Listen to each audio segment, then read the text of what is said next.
What was that? Where's that voice?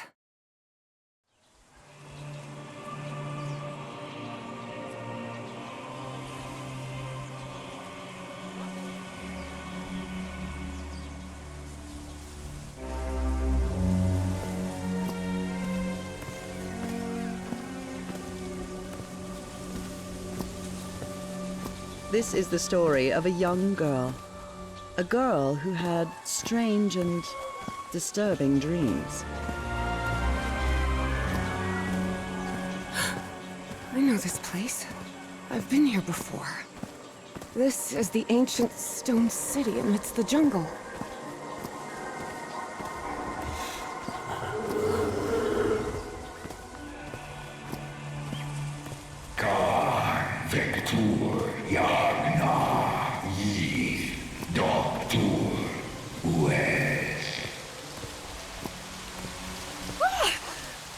Oh, sweet Jesus. Okay, ignore him. Just ignore him. He's not gonna hurt you. Just keep going.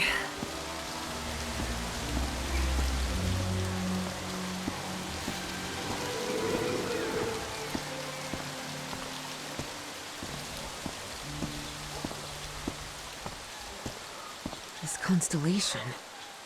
Where am I? This is not the Earth.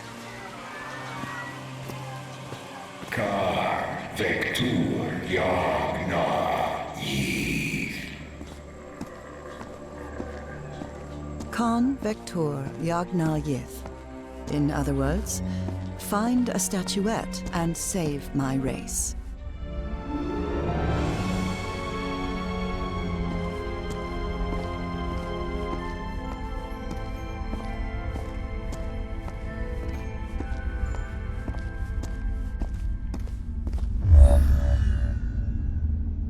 The statuette! Here it is. Finally! I have to get it, I have to...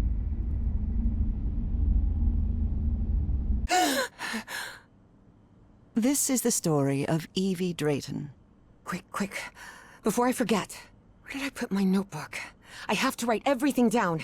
Looking for answers was part of Evie's observant nature and analytical mind. Her recurrent dreams began shortly after a period in 1956, when she'd completely lost consciousness. Uncle Mo showed me a trick or two when I would help him in the motor shop. Tinkering with gadgets always puts me at ease. I was lucky to be accepted at Miskatonic. It was one of the first universities in Massachusetts to admit non-white students. I couldn't leave my science fiction book collection in Benoit. Spitsbergen Island and Svalbard. Apparently, I researched this area of the Arctic thoroughly during the time I lost consciousness. Spitsbergen Island. This photo was taken during my amnesia. I don't remember anything about it. When I saw this picture, I couldn't believe it. It's the same statuette I always see in my dreams.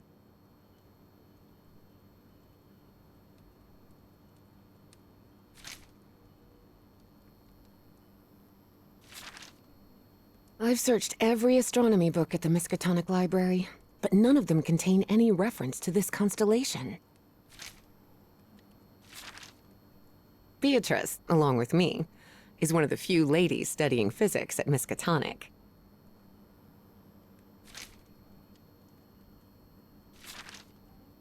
Julian, Beatrice, Herbie and I, we're always together. This scary fellow that haunts me in my dreams is a Dimetrodon. He roamed the Earth 270 million years ago. And although it may seem like it, he is not a dinosaur.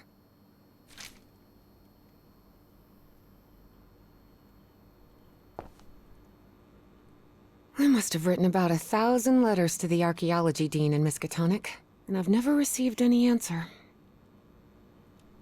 Oh, here it is. Evie's Nightmare Journal. Evie was worried that someone might read it. That's why she kept it locked away under that complicated padlock.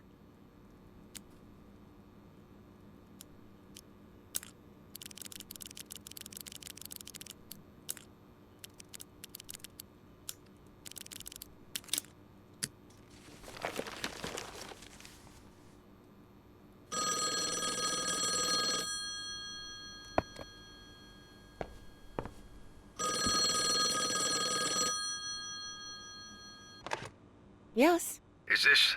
are you Evangeline Drayton? that's right. Who am I talking to? I am the Dean of Archaeology at Miskatonic University. I believe you wanted to ask me some questions, right? Yes. Yes, of course. It's a pleasure to finally meet you, Professor Meet me today at 6 p.m. at 5 Prospect Road, outside of Boston. Boston? That's almost a 2-hour train ride from Arkham. I thought Do you want to talk or not? Yes, yes, of course. I'll be there. 6 p.m., Prospect Road. See you in a couple of hours, Professor. All right, I should get ready. There's a lot of information here about my strange dreams and my amnesia. I'd better go through it again before I leave. I don't want to miss any questions when I talk to the professor. I've always been a good student, but during my amnesia period, I almost reached excellence.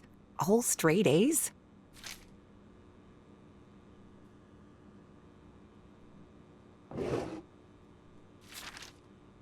The Hydrangea Foundation took care of the insurance payout for Dad's accident. I had scholarships to attend several black colleges in the South, but it was the Foundation's money that allowed me to cover the tuition here at Miskatonic.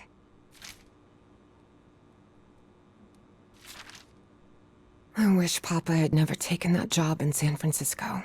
He'd still be with us.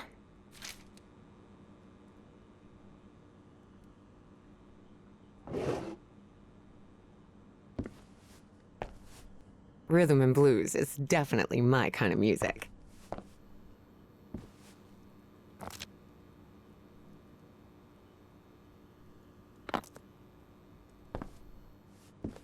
Before leaving, Evie asked herself if she had finished gathering all the information in her room. I don't think I finished reviewing everything here yet.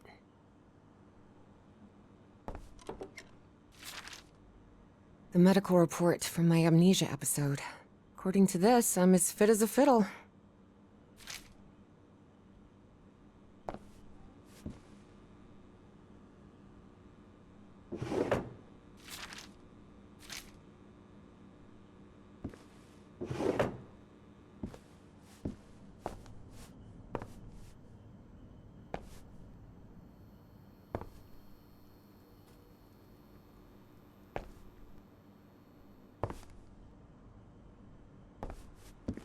Before leaving, Evie asked her... All right, I think I've gathered what I need. As odd as it seemed to Evie that the Dean didn't meet her at the university, her need to know was stronger than her doubts. She was determined to attend the meeting. There, she would come across another protagonist in this story.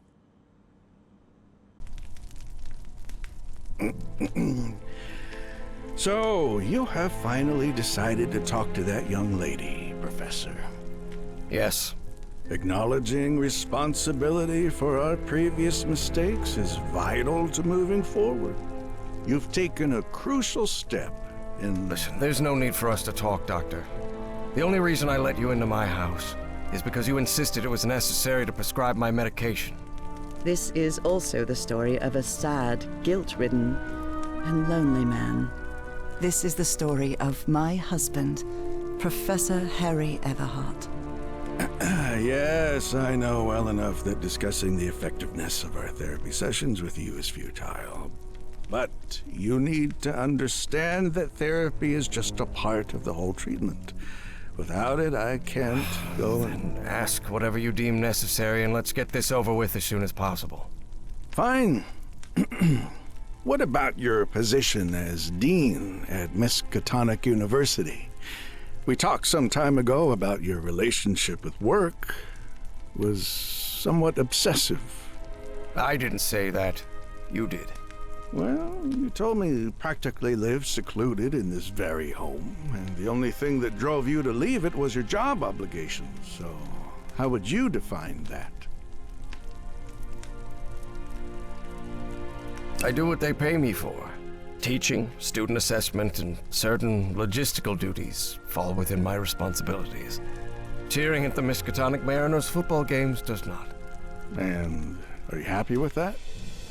With your life now? What kind of question is that? Well, I'm asking it because it sounds like you're subjecting yourself to a kind of self-punishment. I am not. Next question. There's another topic you've never wanted to delve into, Professor. Would you now be open to... You're going to do it anyway, so go ahead. Okay. What happened to your wife, Professor? She died at home after a long disease. Harry hated giving details about my death. Especially if those details meant talking about a certain expedition, and deaths other than mine. I see. And how do you feel about that and all? What's my wife got to do with all this? You see, the reason I'm asking, Professor, is because when we began therapy, you mentioned visions. Some sort of oily shadows casting themselves on the wall. You mentioned those visions began shortly after whatever happened to your wife. So, tell me, do you still see those shadows, Professor? No. Not since I started taking the medication, at least. Excellent! That means the medication is working. Listen, there is something different I want to try in today's session. I believe hypnotherapy might... Don't even think about it. Hypnotism is a scam. Professor, with all due respect, I believe you're mistaking mesmerism with hypnotism. Even so, if you want me to prescribe the... You won't give me my medication unless I submit to your quack experiment, is that it? I'm deeply sorry you see it that way, Professor. But I need you to trust me in this. Then go ahead. Wave a pocket watch in my face if that's what you need to do. There's no need for pocket watches, Professor. The sound of a metronome will be more than enough. I need you to relax and free your mind. And think of something pleasant. A fond memory, if you will. Something that took place here, in the Everhart Manor. A fond memory? In this place? It wasn't easy for Harry to find a fond memory in the same manor where he had spent an extremely unhappy childhood. Maybe. Maybe. December 1930. The last Christmas my wife and I ever spent at Everhart Manor. She insisted on coming, despite my parents never approving of our marriage. But that was the kind of person she was. Interesting. Tell me more about it, Professor Everhart. Every time I gave her a present, I prepared a little scavenger hunt. She loved it. She loved solving my stupid riddles. As you may have noticed, this story has more than one protagonist. And though I am not one of them, I believe I, Nora Everhart, play a crucial part in it. Can I open my eyes now, Harry? Not yet. We're almost there. Let me open the door and... Now, open your eyes. Look what you've prepared. It's another one of your scavenger hunts, huh? Of course, old pal. Now, if you want your present, you'll have to earn it. Can I use my journal to write down clues? Well, technically that's against the rules, but I'll turn a blind eye this time. You're so kind.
I wonder what my darling husband is keeping locked up in here.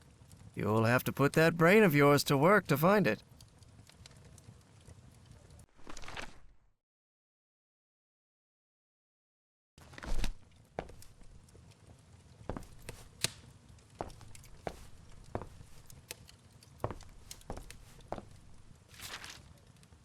Oh, look at your sad little face in this photo.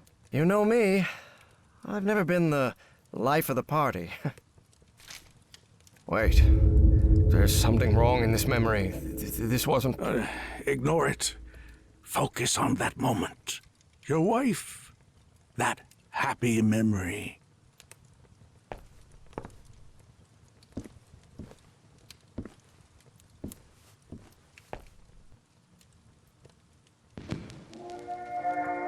Do you remember when we slow danced to Dear Old Pal of Mine at Maddie's house? The end of the Great War Party and our first kiss. How could I forget?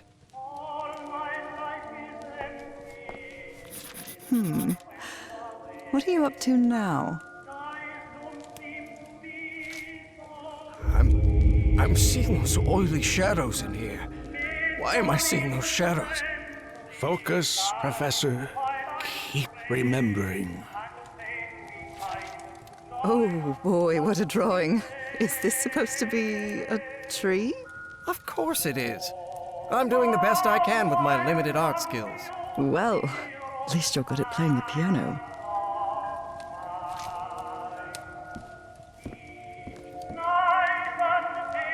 Tell me you didn't vandalize a piano just for a scavenger hunt, old pal. Nora, what do you think I am? It's just crayon.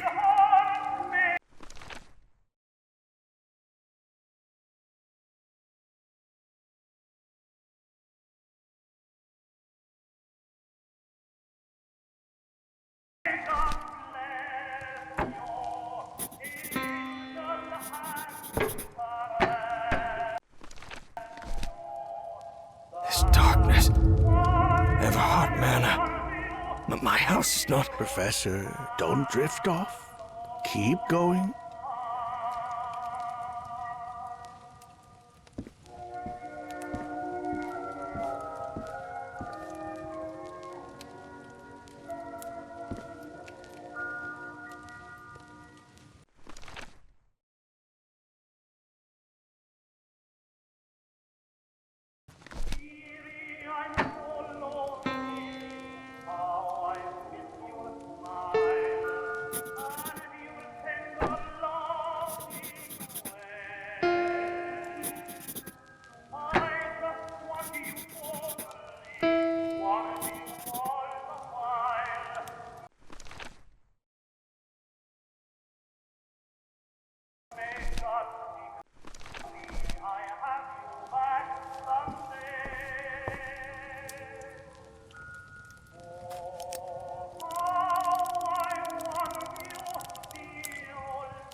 Harry, I can't believe it!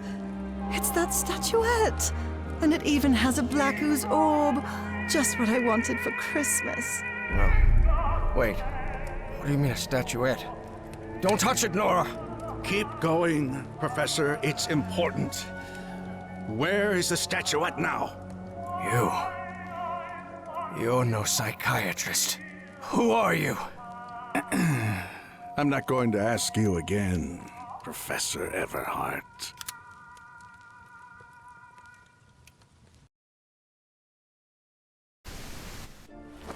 Shortly after Harry's peculiar hypnosis session, Evie finally arrived at Everhart Manor. Prospect Road 5. Here it is. Professor Everhart. It's me, Evangeline. Wait. What is going on here? Professor? Is everything all right? Most people would have turned away and left, but not Evangeline Drayton. She had been waiting for months to talk with the professor. No way was she letting it slip away. So, she decided to climb over the walls of the Everhart Manor.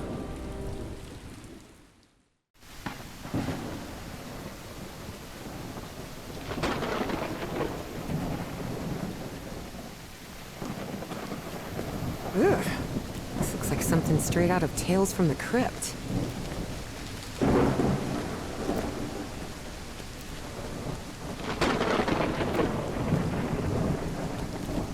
Hey, that window is open.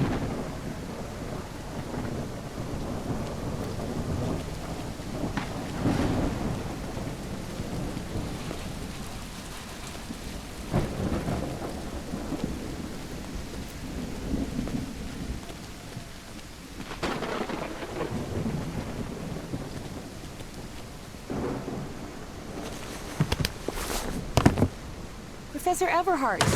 It's me, Evangeline.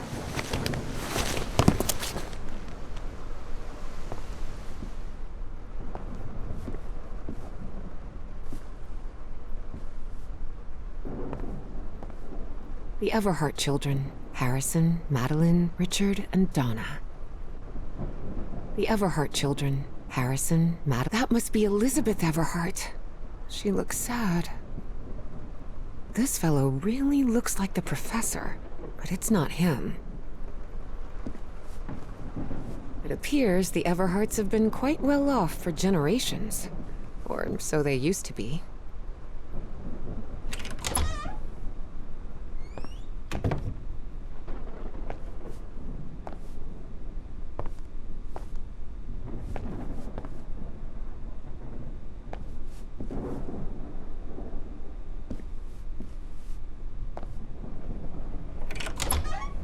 Wow, look at the size of this library. It's almost as big as Miskatonic's. Actually, it wasn't even a third the size of Miskatonic's library, but young people can be terribly impressionable at times. Troubling absences in my memory. That's exactly how I felt during those 3 months of 1956.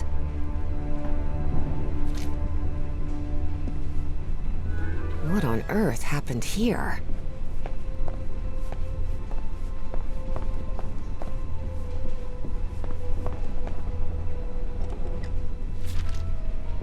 Evangeline had never pictured the professor as anything but a hermit. Certainly not someone his relatives still worried about.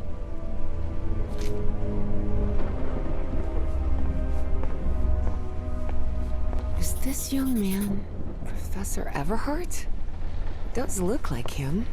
There's something written in Latin on his frame. Non possumus.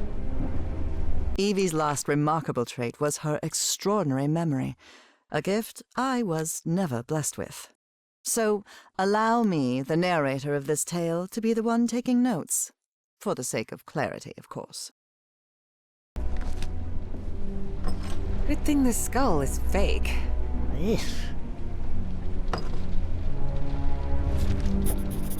Rich people definitely had weird ways of entertaining themselves. But it wasn't mere entertainment. Harry's mother's life had long been shaped by tragedy, and she had become obsessed with the afterlife.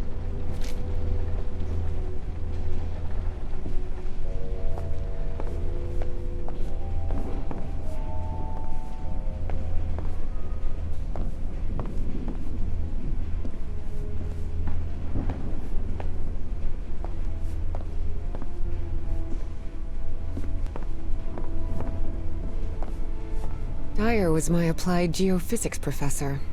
He was very strict. Strange character.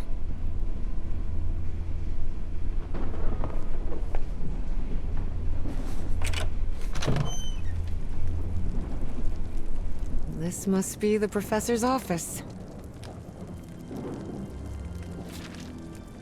The greenhouse and the mausoleum.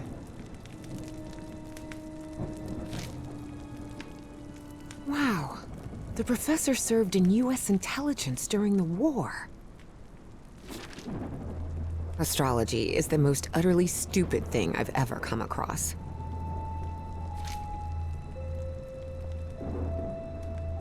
Books in different languages. Spanish, Italian, German, Latin. Looks like one is missing.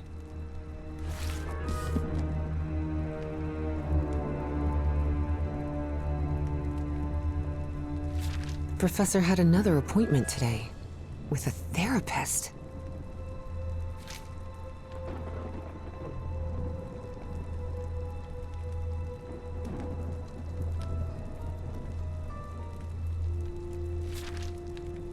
Nora and Harry? The professor was married.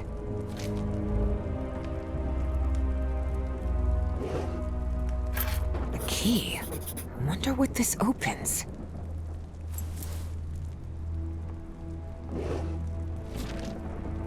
Despite his tone, this Bowen fella doesn't seem particularly friendly.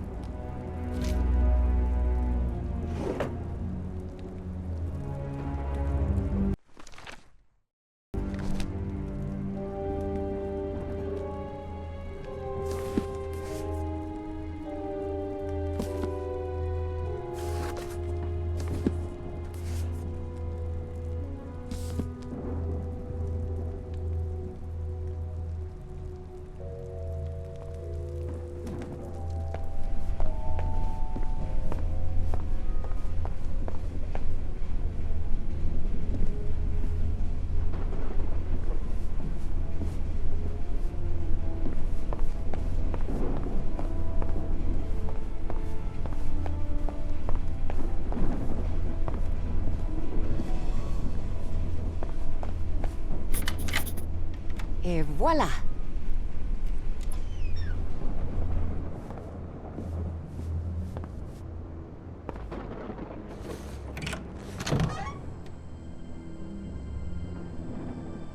A ripped canvas.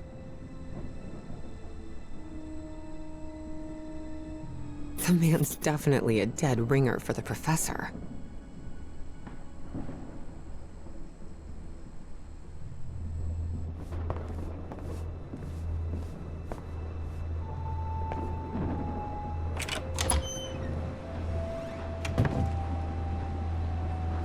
Can't see a thing in here. Better turn my flashlight on. Ah, much better.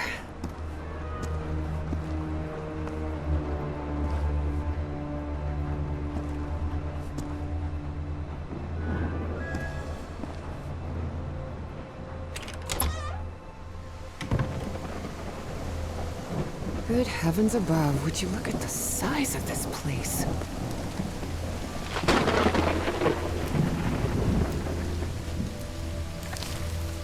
This vase-like thing with a face engraved on it can be rotated. What kind of madhouse does the professor live in?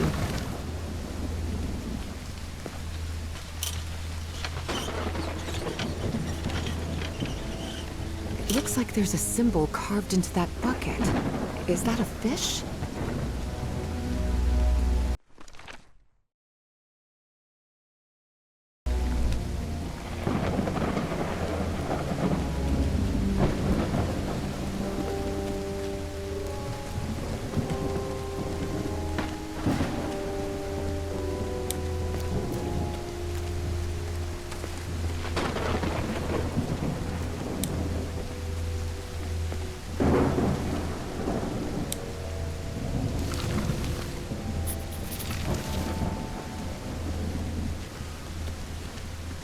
Careful. Stone staircase is slippery.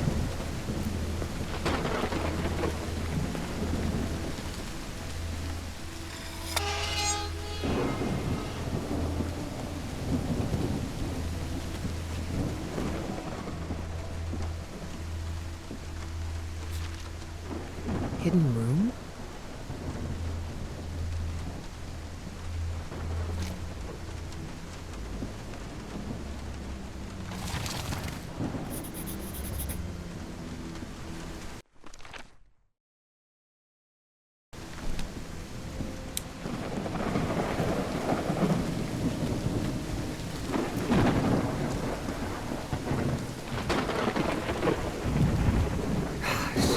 This is so beautiful. Yeah. It's a woman's grave. Nora Everhart. This must be the professor's wife. Evie found it hard to believe that the recluse living in the abandoned mansion had ever loved anyone. But he had. Truly and profoundly. Such a graceful and elegant woman. Evie certainly had a keen eye for beauty.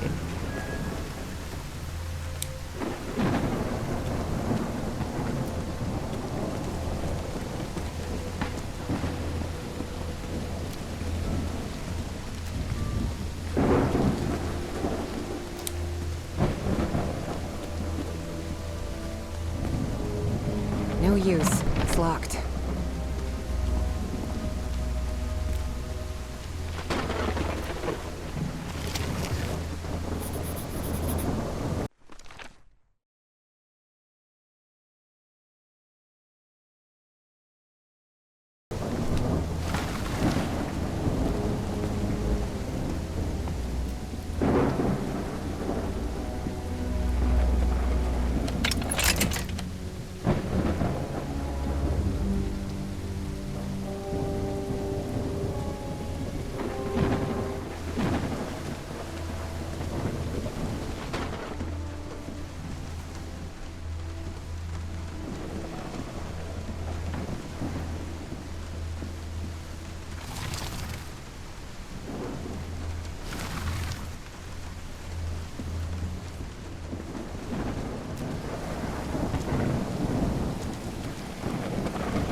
What kind of a door is this?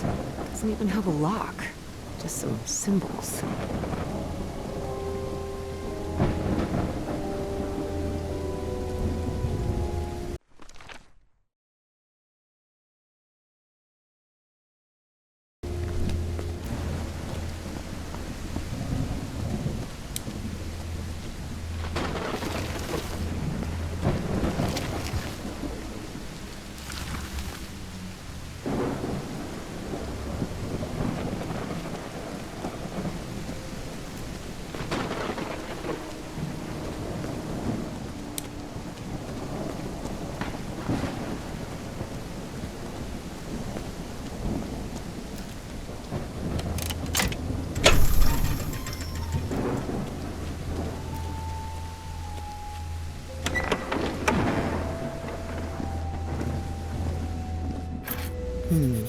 This definitely looks like the greenhouse key. In loving memory of our firstborn son, John Everhart Jr. Oh dear. A dead child. This is simply heartbreaking. The inscription on the frame reads, Praeterita Mutare. Father, husband, and servant of the people. This must have been the professor's father. Found her path in the shadow of mourning? Maybe this guy was in the army? That's from the Bible. Psalm 1, verse 1. This person must have been quite devout. Harry rarely spoke of his brother John, mostly because he had never known him. The boy had died years before Harry was born. Still, he believed that tragic incident had played a critical part in his mother's obsession with the occult. Now it's open.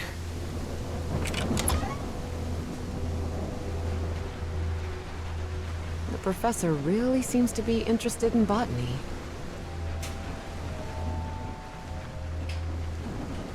It appears to be a Spanish edition of the science fiction novel The Future Eve.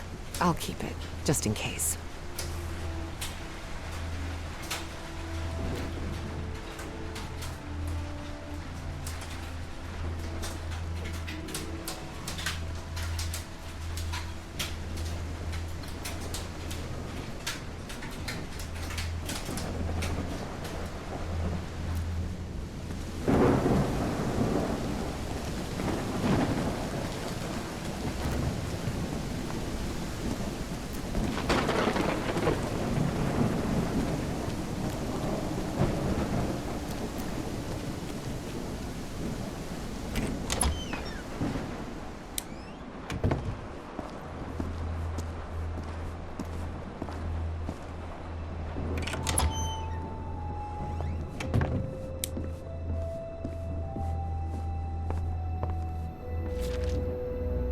Looks like the professor's father was involved in politics.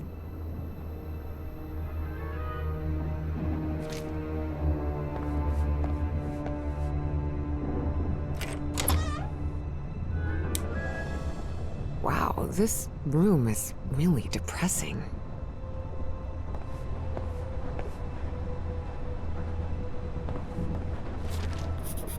Looks like a memorial of some kind, dedicated to a woman.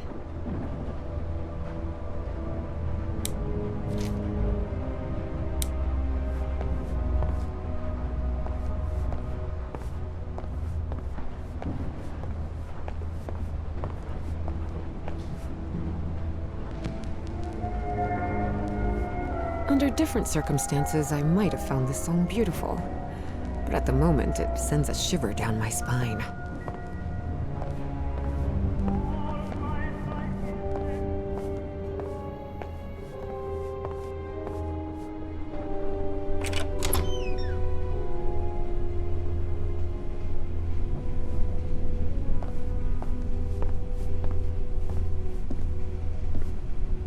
Torn canvas. The frame reads, Sed Futura. There are a lot of pictures of that fireplace, oily shadows. Beginning to suspect the old professor.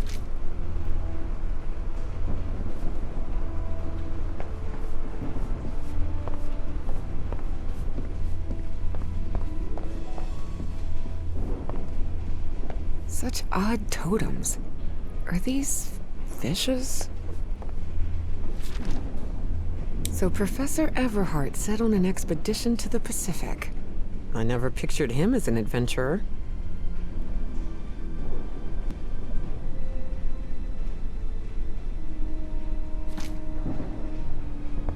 That expedition must have been quite important for him. Oh, it had certainly been important to him, and to the other expedition members.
Secret compartment? Evie had never been good with languages, least of all a dead one like Latin. Even so, she managed to grasp the general meaning of the phrase. We can't change the past, but we must anticipate the future. Unbelievable. There's some kind of secret compartment in the fireplace. Feels like a mystery novel. Looks like a music box of some sort.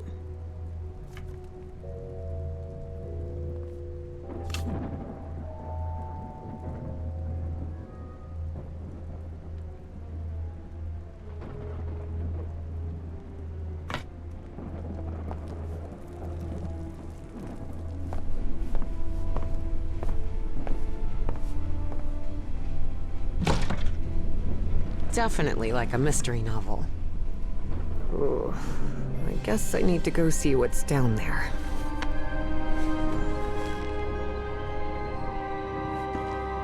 Professor!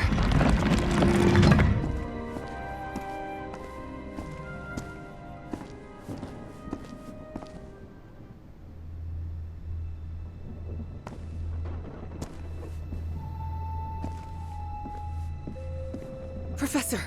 Professor! What happened? He's knocked out cold. The statuette's broken. And the sphere. Shattered to pieces. I wonder if I... No!